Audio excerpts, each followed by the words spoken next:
GeM TV நேயர்களுக்கு வணக்கம். இப்போது நாம் பார்க்க போவது சாவி படத்தினுடைய திரை விமர்சனம். சாவி படத்தில் உதயா, தீபா, ஆதேஷ் பாலா, மாஸ்டர் ராஜேஷ், கவிதா சுரேஷ் மற்றும் பலர் நடித்திருக்கிறார்கள். அது என்னையா சாவி? சாவின்னா திறவுகோல்னு அர்த்தம். ஏன் சாவின்னு பேர் வச்சிருக்காங்கன்னா, இந்த படத்துக்கு முதல் வச்ச பேரு சாவு வீடு. சாவு வீடுன்னா டிஸ்ட்ரிபியூட்டர் யாரும் படத்தை வாங்கலை, தியேட்டருக்காரனும் படம் தரமாட்டேன்ட்டாங்க. போயா சாவு வீட்டுக்குள்ள போய் என் தியேட்டரை கொடுக்கவா மாட்டேன்ட்டாங்க.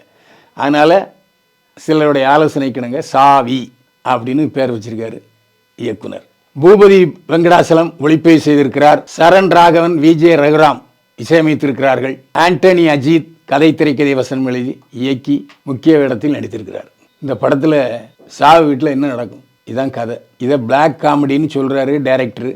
ஆனால் நமக்கு எந்த இடத்துலையும் சிரிப்பு வரல. படம் முழுக்க சிரிப்பாக சிரிக்குது. ஆதேஷ் பாலா இன்ஸ்பெக்டராக வர்றாரு. பாவம், அவரும் அந்த கொலையை செய்தது யாரு அப்படின்னு கண்டுபிடிக்கிற மண்டையை போட்டு உடச்சிக்கிறாரு. கடைசியில் டைரக்டர் சொன்னாருன்னு காட்டு கத்தல் கத்துறாரு ஆதேஷ் பாலா. இன்ஸ்பெக்டர் இடத்தில் பொருத்தமாக நமக்கு தெரிந்த முகமாக வருகிறவர் ஆதேஷ் பாலா மட்டுமே. மர்மமான முறையிலே ஒருவர் கொலை செய்யப்படுகிறார். அதுவும் எல்லோருக்கும் வேண்டியவர், அந்த குடும்பத்தில் வேண்டியவர். அப்புறம் பார்த்தா இந்த படத்தில் போதை போட்டாச்சுன்னா யாரையாவது கொண்டு விடுவான் அப்படிங்கிறதை சொல்லியிருக்காங்க. போதை போட்டு எத்தனை பேர் கொலை செய்கிறாங்கன்னு நமக்கு தெரியலை. ஆனால் படத்தில் சொல்கிறாரு டைரக்டர் ஆண்டனி அஜித்.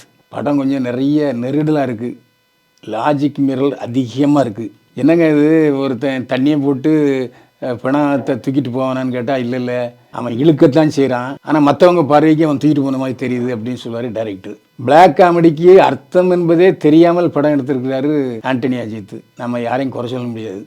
இந்த படம் ஏற்கனவே 3 ஆண்டுகளுக்கு முன்னால் தயாரிக்கப்பட்ட படம். ஷூட்டிங்கும் முடிஞ்சிருச்சு, விழா கழித்து வந்திருக்கு.